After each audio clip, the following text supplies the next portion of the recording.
Buongiorno, il Presidente François Hollande e io abbiamo avuto oggi a Villa Madama un altro dei nostri incontri interessanti, costruttivi e molto positivi, accompagnati oggi dai nostri Ministri degli Affari Esteri, dell'Economia e delle Finanze e degli Affari Europei. Abbiamo potuto da un lato constatare, dall'altro spingere ancora più avanti la nostra identità di vedute per quanto riguarda le relazioni bilaterali, per quanto riguarda il clima da ristabilire per rilanciare l'economia europea nella stabilità dell'Eurozona e per quanto riguarda alcuni sviluppi delicati sul fronte internazionale. Per ciò che attiene alle relazioni bilaterali abbiamo constatato con reciproca soddisfazione che alcuni dossier bilaterali che erano un po' delicati nel passato sono stati risolti con la buona volontà di entrambi i lati e è stato convocato il prossimo vertice bilaterale intergovernativo che si terrà in Francia quest'anno, quindi sarà il Presidente Hollande, credo, a dirvi qualche cosa di più. Io sono lieto comunque di apprendere che avrà luogo a Lione, dando così un altro segno concreto della volontà dei nostri due Paesi di dare completa realizzazione a quell'opera di fondamentale interesse quale è il treno ad alta velocità Torino-Lione. Abbiamo parlato naturalmente e approfonditamente della situazione economica e della zona euro. Posso dire che fin dalla elezione del Presidente Hollande e quindi fin dal primo nostro incontro ci siamo trovati in grande sinergia e con una unità di obiettivi nel sospingere l'Unione Europea su una strada di una maggiore crescita non inflazionistica, non fondata sugli squilibri della finanza pubblica e anche abbiamo sviluppato con altri colleghi nel Consiglio Europeo, ma vorrei dire con una particolare e particolarmente facile sintonia tra noi, l'articolazione di suggerimenti per il Consiglio europeo in ordine alla stabilità nei mercati della Eurozona e stiamo in queste settimane, come tutti, vedendo gli sviluppi operativi che sono in corso nelle diverse sedi presso la Commissione europea, presso la Banca Centrale Europea, con la piena indipendenza che la caratterizza, e presso i governi nazionali, questo fervore di attività per dare attuazione puntuale, completa, né più ma neanche meno, ai deliberati del Consiglio europeo del 28 e 29 giugno. E quindi ognuno di noi è impegnato a condurre nel proprio Paese la politica economica e finanziaria, che per nessuno di noi è facile in questo momento, ma lo facciamo con maggiore impegno, maggiore fiducia, via via che vediamo che l'insieme della zona euro è pronta a condividere questo disegno che il Presidente Hollande e io sentiamo molto e del quale abbiamo più volte discusso con la cancelliera Merkel, col Presidente Rajoy, oltre che ben inteso con i vertici delle istituzioni comunitarie, quindi il Presidente Van Rompuy per il Consiglio, il Presidente Juncker per l'Eurogruppo e il Presidente Barroso per la Commissione.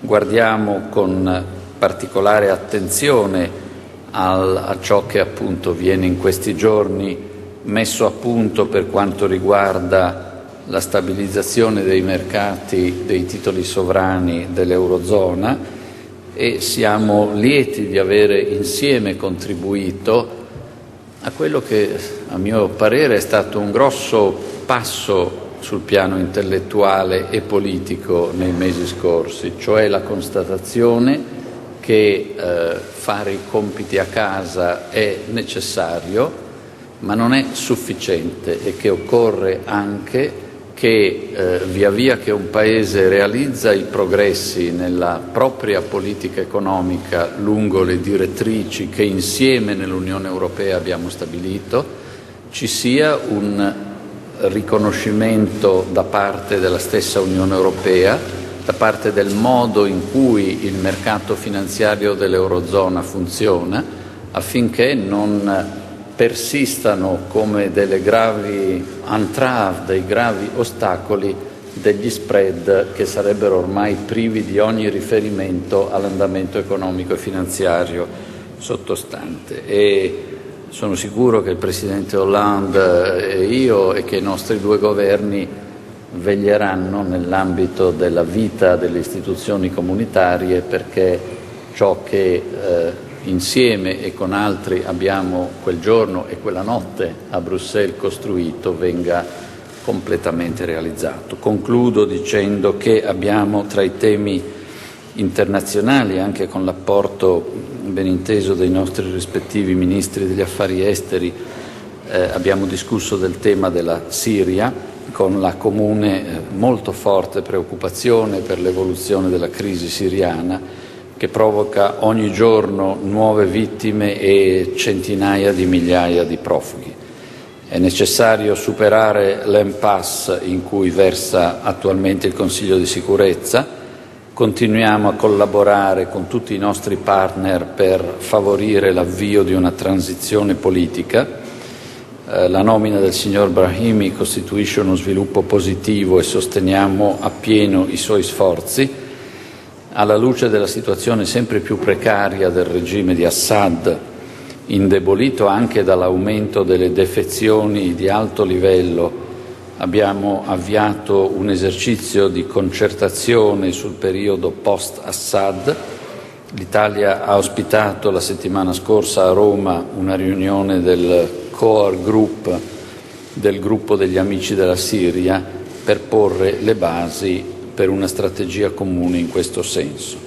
E ribadiamo l'esortazione a rafforzare l'unità e la coesione di tutte le forze democratiche in Siria in vista della transizione. Apprezziamo in questo senso il patto nazionale e la visione politica comune per la transizione, i due documenti, come è noto, approvati dalla Conferenza delle opposizioni al Cairo il 2-3 luglio sotto l'egida della Lega Araba. Quindi è con sentimenti di gratitudine, di simpatia e di viva amicizia che prego ora il Presidente Hollande di prendere la parola.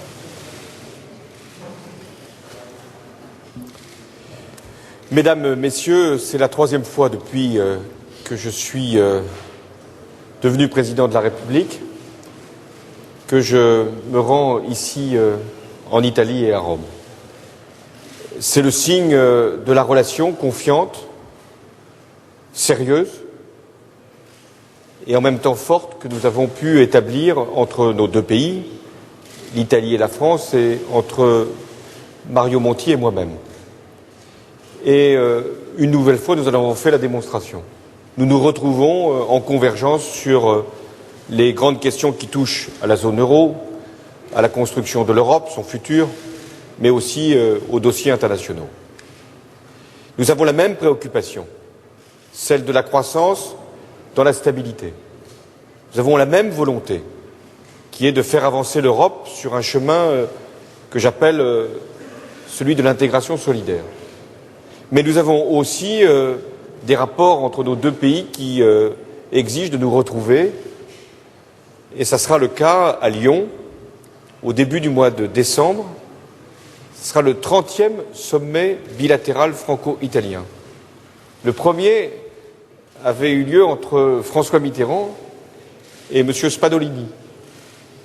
Donc nous sommes dans une continuité et en même temps les situations ont changé, les personnalités ne sont plus les mêmes, mais l'amitié, elle, a demeuré.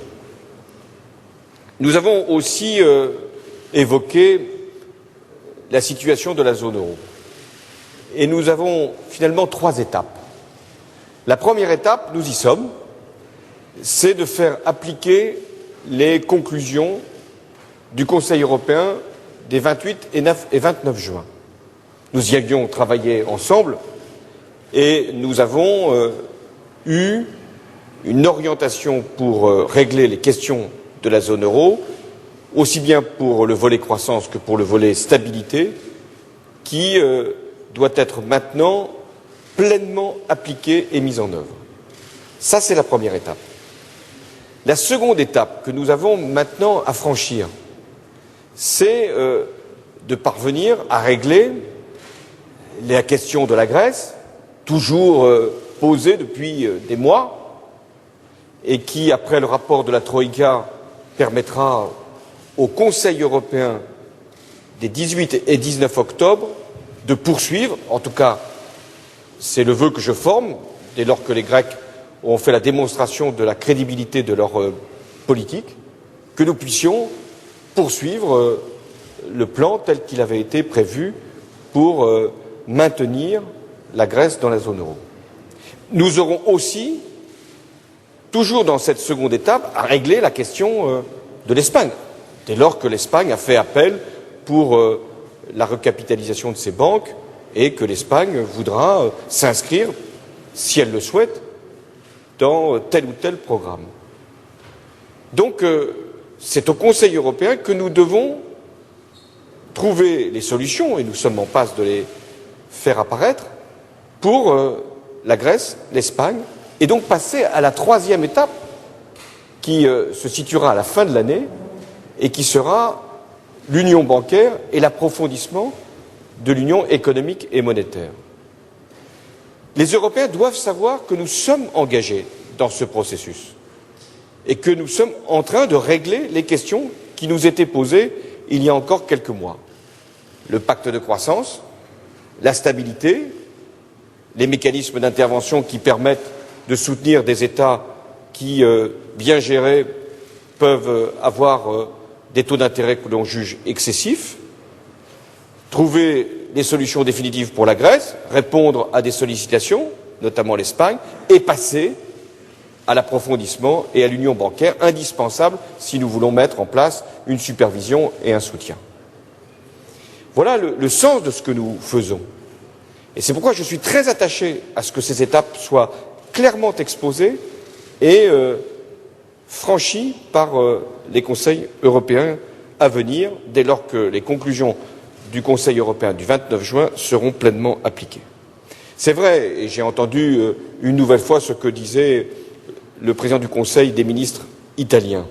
C'est vrai qu'il y a des taux d'intérêt qui sont trop élevés dans un certain nombre de pays sur la dette souveraine, alors même qu'il y a toutes les conditions pour démontrer la qualité des plans qui ont été menés et qui sont en train d'être appliqués dans les pays considérés, et notamment en Italie. Donc c'est le rôle de tous ceux qui ont vocation à intervenir sur la zone euro d'y contribuer, et notamment la Banque centrale européenne, mais elle va prendre une nouvelle fois des décisions, conformément déjà à ce qu'a dit son président, et je ne veux pas ici davantage commenter.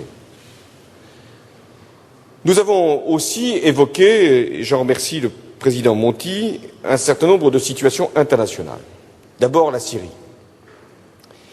Nous savons ce qui s'y produit, des massacres, un régime, ou plus exactement un clan, qui n'est mu que par son propre avenir, c'est-à-dire la préservation de ses intérêts, alors même qu'il se sait condamné.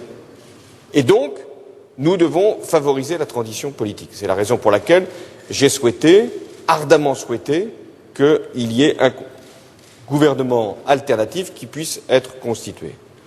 Dans le même temps, le ministre des Affaires étrangères, Laurent Fabius, a, au Conseil de sécurité, permis qu'il y ait une prise de conscience de ce qui se passe là-bas et d'une aide humanitaire qui doit être apportée. Et nous devons, là aussi, mobiliser tous les concours. Enfin, nous devons être attentifs à ce que, dès lors qu'il y a des réfugiés, dès lors qu'il y a des zones qui peuvent être dégagées, apporter la protection et le soutien nécessaires dès lors que la demande nous est faite. Enfin, il y a un sujet que nous avons abordé qui est le dialogue entre l'Europe et la Méditerranée, ce qu'on appelle le 5+5, formule compliquée, mais qui permet de comprendre que des deux côtés de la Méditerranée, nous pouvons nous retrouver. Et bien justement, au début du mois d'octobre, nous serons présents, Mario Monti et moi-même, pour bien marquer l'attachement que nous portons à ce dialogue entre les deux rives de la Méditerranée. Voilà pourquoi, une nouvelle fois, je me félicite vraiment de la qualité des rapports que nous avons, des relations qui existent entre nos deux gouvernements, ici représentés, et aussi bien pour les sujets qui intéressent la France et l'Italie, et nous les aborderons lors du sommet de Lyon, que pour les questions de la zone euro, de son approfondissement, de sa consolidation, de son intégrité. Nous nous retrouvons sur des positions communes. Heureusement que nous ne sommes pas, nous deux seulement, sur les mêmes positions, et que nous sommes effectivement, à travers toutes ces rencontres que nous avons multipliées, Marion Monti et moi-même ces dernières semaines, avec la chancelière Angela Merkel, nous sommes en très grande convergence pour que nous puissions justement régler, lors des conseils européens qui vont arriver, les questions qui sont celles de tous les Européens. Parce que nous devons, une fois pour toutes, apporter les réponses pour la zone euro. Si nous voulons que la croissance revienne, nous avons pris des mesures dans cette direction. Si nous voulons donner de la confiance, alors nous avons besoin qu'il n'y ait pas de doute sur la zone euro. Et moi, je pense que d'ici le Conseil européen du mois d'octobre, vous savez qu'il y a un certain nombre d'échéances qui vont arriver, tribunal de Karlsruhe, savoir ce que va être la demande espagnole, si elle vient, ou le rapport de la Troïka, eh bien, tous ces éléments nous permettront d'agir après un Eurogroupe au Conseil européen du 18 et 19 octobre. Voilà les étapes. Elles seront pour les Européens autant de responsabilités, mais je crois que nous les avons bien préparées. Merci, Monsieur le Président.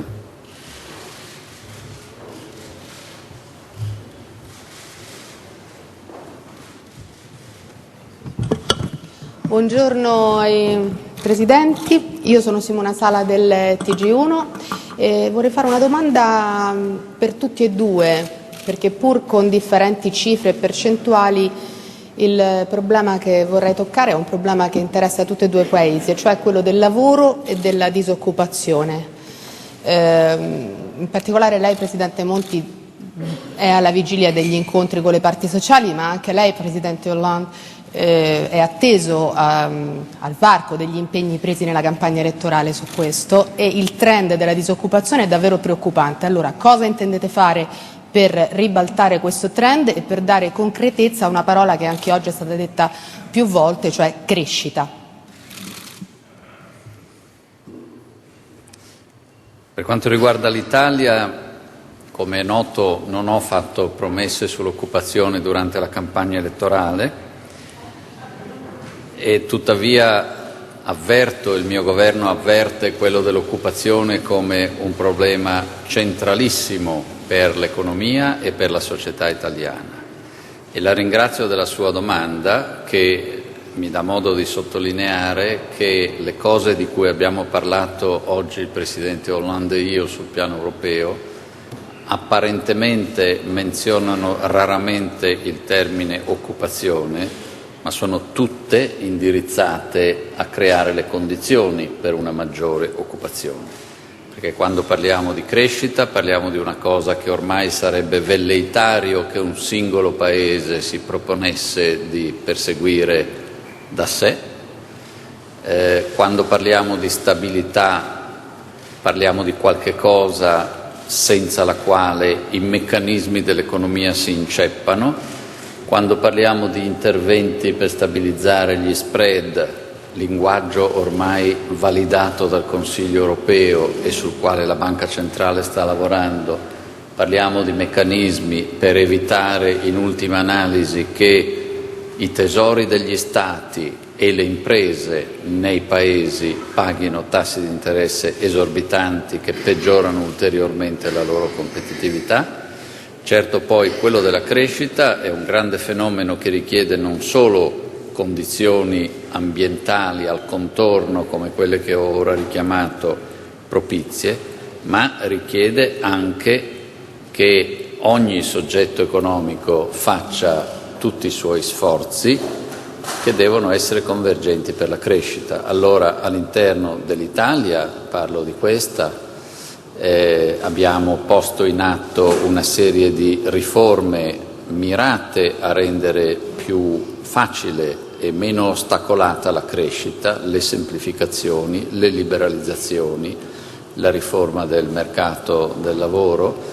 Abbiamo posto in atto riforme che, se poste in atto con la stessa decisione tanti anni fa, oggi darebbero molto più respiro alle nuove generazioni, come la riforma delle pensioni, e domani iniziamo, come lei ha ricordato, un ciclo di consultazioni con le parti sociali su entrambi i lati del mercato del lavoro, con lo scopo di attirare in particolare la loro attenzione sulla dinamica della produttività, della competitività. Mentre il Governo si sforza, con l'aiuto del Parlamento, di fare cose per migliorare la produttività del Paese nel suo insieme, occorre anche che chi rappresenta il lavoro e l'impresa acuisca gli sforzi da parte sua. È il momento per lavorare insieme per creare lavoro.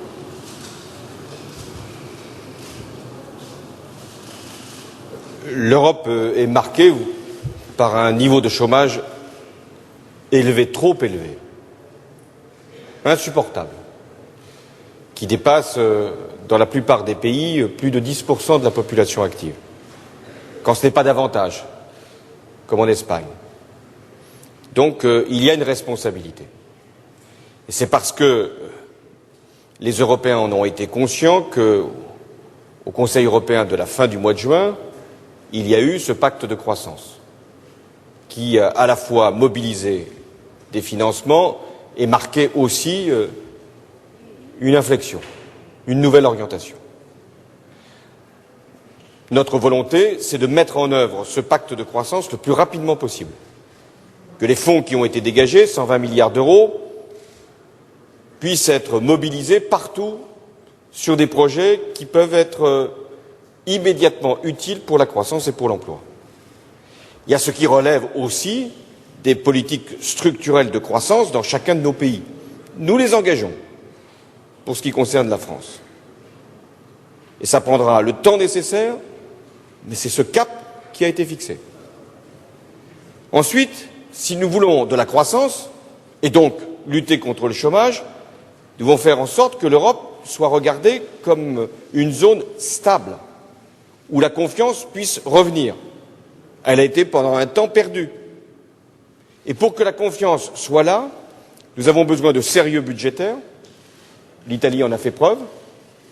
La France va en faire une nouvelle fois la démonstration dès le projet de loi de finances que nous allons présenter à la fin du mois, parce que c'est le sérieux budgétaire qui permet de réduire la dette et de donner de la crédibilité. Je rappelle que la France peut emprunter à court terme pour sa dette à des taux voisins de zéro. Encore hier, ont été levés un certain nombre de fonds avec des taux d'intérêt négatifs à court terme. Nous sommes conscients de ce privilège, qui n'est pas, hélas, partagé par tous. Mais si nous voulons garder cette capacité d'emprunter à des taux faibles, nous devons montrer du sérieux et donner de la confiance. Ensuite, si nous voulons de la croissance pour de l'emploi, nous devons avoir des économies compétitives. Ça ne veut pas dire l'austérité, la compétitivité.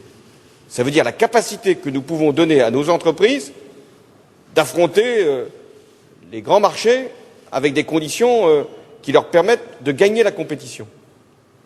Par l'innovation, par la recherche, par la qualité des produits, par une maîtrise des coûts, tout cela doit être engagé pour la croissance.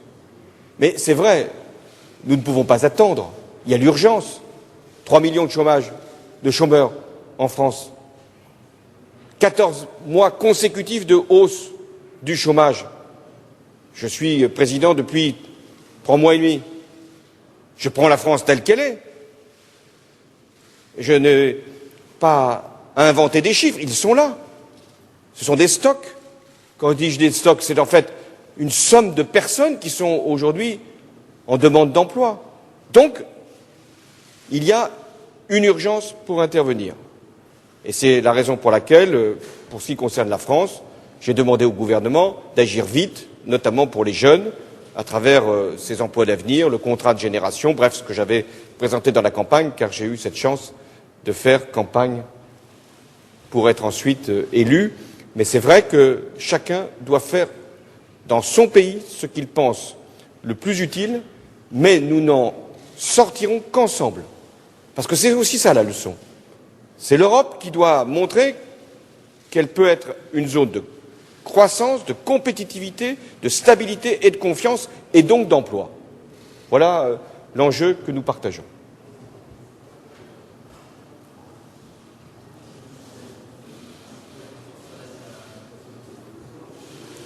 Vous venez d'évoquer justement les pistes de la prochaine loi budgétaire.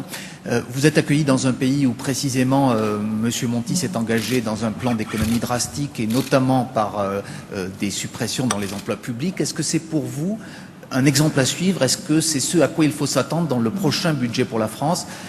Ou au contraire, vous n'irez pas dans cette voie? Je vous remercie, M. le Président. Je pense que c'est à moi de répondre et pas à M. Monti. Peut-être que M. Monti peut nous donner également son avis. Mais la situation de nos pays n'est pas la même. Ici, en Italie, il y avait, je dis il y avait, car les efforts ont déjà porté un niveau d'endettement public qui était particulièrement élevé. Même si le déficit était moins important en Italie qu'en France. Bon, chacun doit apporter ses réponses.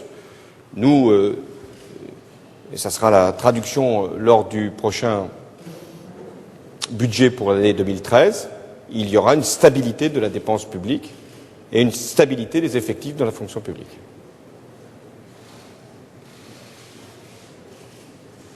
Et une réduction du déficit.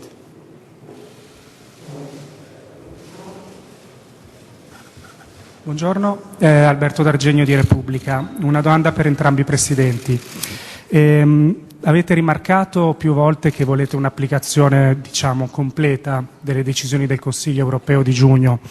Ieri il Presidente della BCE invece ha parlato di condizioni severe per chi eventualmente chiederà l'aiuto del meccanismo europeo sugli spread. Ecco, voi pensate che si debba invece restare fermi alle decisioni del Consiglio europeo, secondo le quali non ci sarebbero state richieste misure aggiuntive? E pensate che la decisione sulle condizionalità spetti all'Eurogruppo, ovvero ai governi che finanziano il fondo SM-FSF, o alla BCE? Infine, nel caso in cui il rapporto della Troika sulla Grecia non sarà negativo, siete d'accordo a concedere più tempo ad Atene affinché porti a casa gli impegni che ha preso con la Troika? Grazie.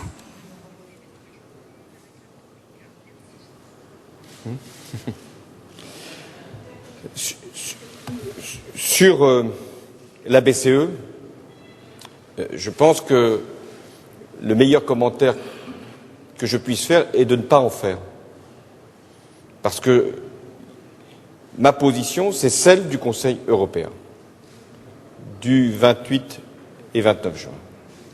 C'est-à-dire de permettre qu'il puisse y avoir, à travers les mécanismes de stabilité que nous connaissons et qui seront confirmés une fois que le tribunal de Karlsruhe aura rendu son verdict, et à la Banque centrale européenne d'intervenir ensemble.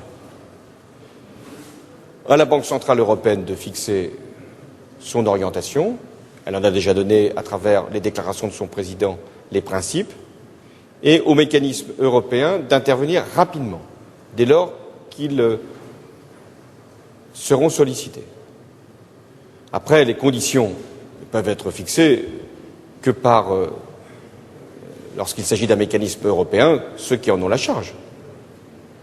Sur la Grèce, je considère en effet que si le rapport de la Troïka va dans le bon sens, c'est-à-dire confirme que des efforts ont été engagés, que d'autres vont venir, qu'il y a des crédibilités qui ont été démontrées, alors, sans qu'il soit d'ailleurs besoin de remettre des fonds, il puisse être prévu d'appliquer le plan de redressement et donc de garder la Grèce dans la zone euro. Mentre il Presidente Hollande rispondeva a questa domanda, l'ho ascoltato con particolare attenzione per vedere se ci fosse almeno una parola con la quale io non concordassi. Non l'ho trovata.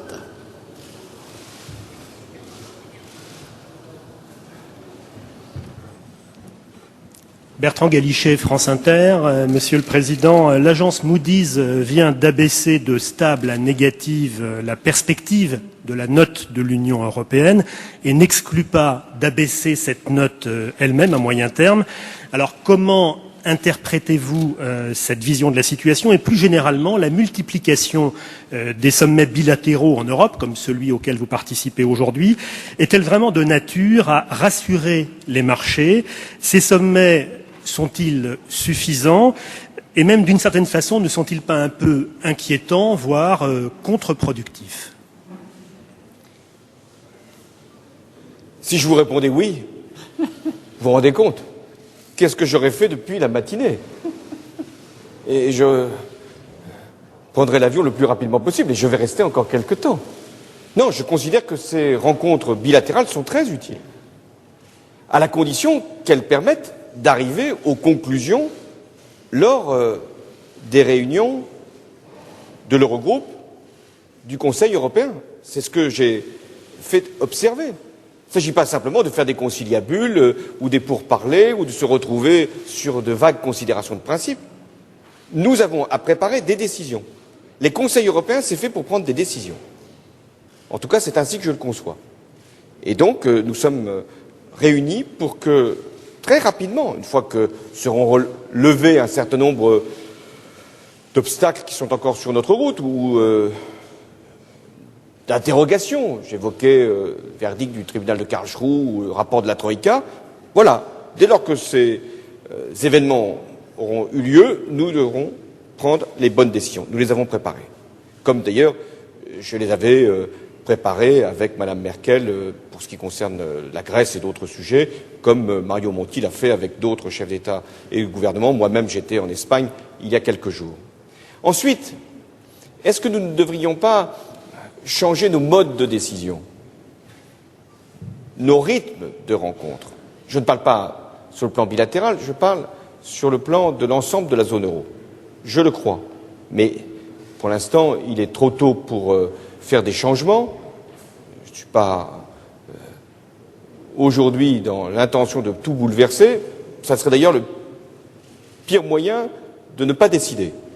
Mais c'est vrai que nous pouvons nous réunir plus régulièrement et tous ensemble. Et avec une zone euro qui s'organise davantage. C'est tout l'enjeu de ce que nous allons faire dans ce qu'on appelle la feuille de route, qui a été déjà présentée et qui sera approuvée, précisée lors du Conseil européen de la fin de l'année. C'est ça l'idée de l'approfondissement de l'Union économique et monétaire que je partage complètement.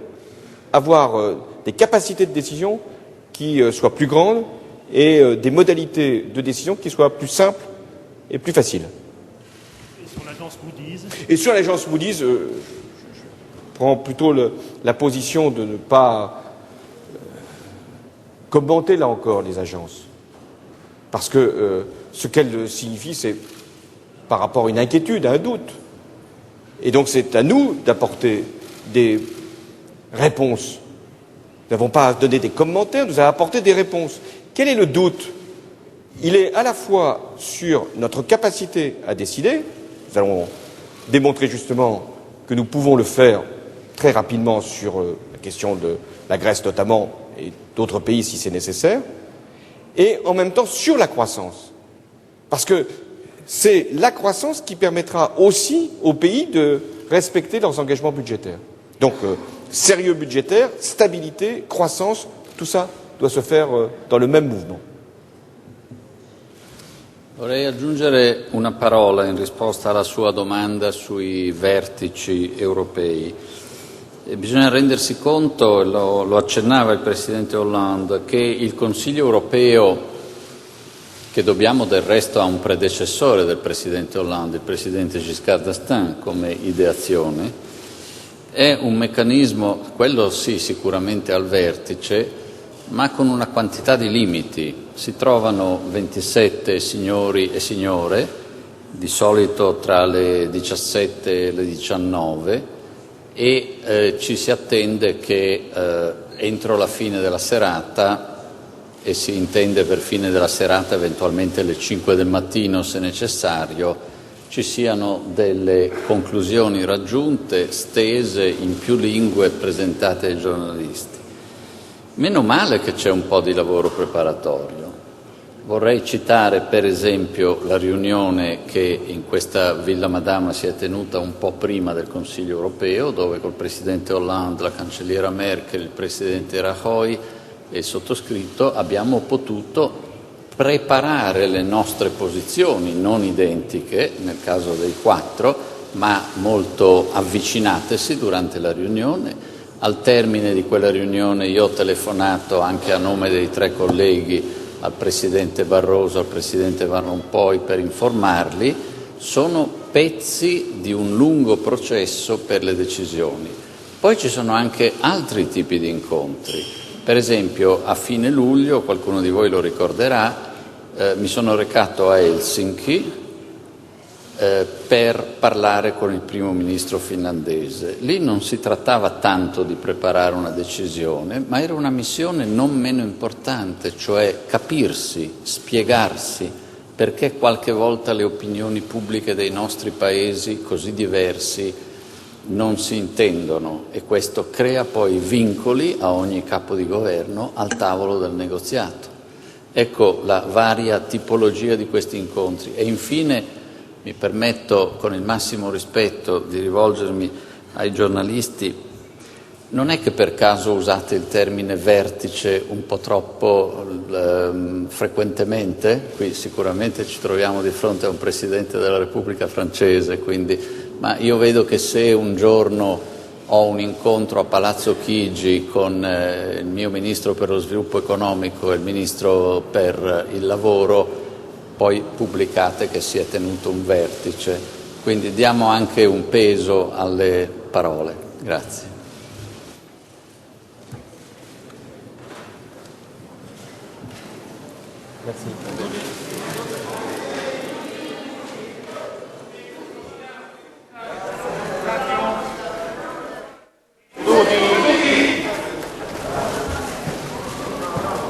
No, è troppo basso. Sopra, grazie. Dai, ci fate ore.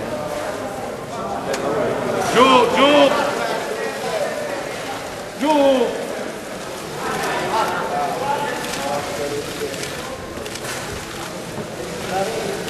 Sappiamo